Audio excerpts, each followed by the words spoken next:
হিন্দুস্তানের সৈন্য এক জায়গায় করলেও 14 কোটি মুসলমান 28 কোটি হাতে যদি গজারির লাঠি নেয়, আল্লাহর দ্বীনের কালেমা দিল্লির লাল কেল্লায় উড়িয়ে দেওয়া হবে।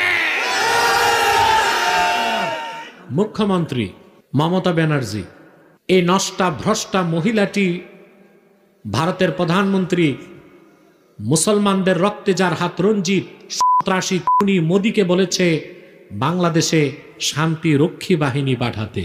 একটা স্বাধীন দেশে ভারতের প্রধানমন্ত্রীকে সে দেশেরই কোনো এক মুখ্যমন্ত্রী যদি বলে শান্তিরক্ষী বাহিনী পাঠাতে, তাহলে বোঝা যায় তারা আমাদের স্বাধীনতায় হস্তক্ষেপ করতে চায়। बांग्लादेशी मुस्लिम वक्ता ने भारत सरकार को दी धमकी, लाल किला उड़ाने की बात कही। आप सबका स्वागत है न्यूज़ लाइन कोलकाता में। बांग्लादेश की एक कट्टरपंथी मुस्लिम वक्ता का भड़काऊ बयान सोशल मीडिया पर वायरल हो रही है। इस वक्ता ने न केवल भारत सरकार के खिलाफ जहर उगला, बल्कि लाल किला जैसे ऐतिहासिक स्थल को बम से उड़ाने की धमकी भी दी। इस वक्ता ने अपने भाषण में पश्चिम बंगाल की मुख्यमंत्री ममता बनर्जी और प्रधानमंत्री नरेंद्र मोदी का नाम लेकर कहा कि उनकी सरकारें मुस्लिम विरोधी है। उसने खुले तौर पर जिहाद की धमकी देते हुए कहा कि अगर उनकी मांगें पूरी नहीं होती है तो भारत को गंभीर परिणाम भुगतने होंगे। इस बयान के बाद भारत और बांग्लादेश में तीखी प्रतिक्रिया देखने को मिल रही है। भारतीय सुरक्षा एजेंसियां इस मामले की जांच कर रही है और सरकार को सतर्क रहने की सलाह भी दी गई है। आज के इस खबर में क्या है आपकी राय? कमेंट बॉक्स में आप जरूर बताएं। বাচ্চারা সমস্ত হিন্দুস্তানের সৈন্য এক জায়গায় করলেও 14 কোটি মুসলমান 28 কোটি হাতে যদি গজারির লাঠি নেয়, আল্লাহর দ্বীনের কালেমা দিল্লির লাল কেল্লায় উড়িয়ে দেওয়া হবে।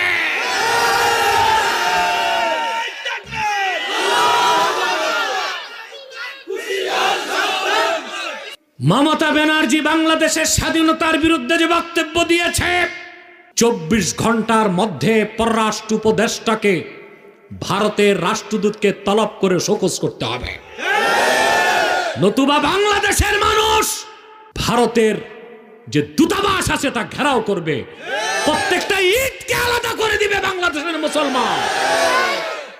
মজবুত থাকুন, আলেম ওলামার ডাক দিলেই ঝাঁপিয়ে পড়বেন ইনশাআল্লাহ। বর্তমান সরকারকে 3টা পরামর্শ দিব, যে 3টা নীতি তারা বাস্তবায়ন করে হিন্দুস্তান বাংলাদেশের নাম শুনলে হরে রাম করতে করতে পানি খাবে। সম্মানিত সুধী, আমি আপনাদেরকে একটা ভয়ঙ্কর সংবাদ শোনাচ্ছি।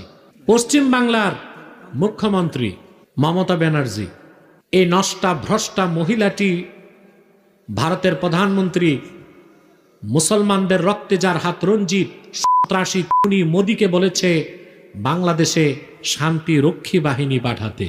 একটা স্বাধীন দেশে ভারতের প্রধানমন্ত্রীকে সে দেশেরই কোনো এক মুখ্যমন্ত্রী যদি বলে শান্তি রক্ষী বাহিনী পাঠাতে, তাহলে বোঝা যায় তারা আমাদের স্বাধীনতায় হস্তক্ষেপ করতে চায়। আমরা যে আশঙ্কা করে আসছি তা কি মিথ্যা?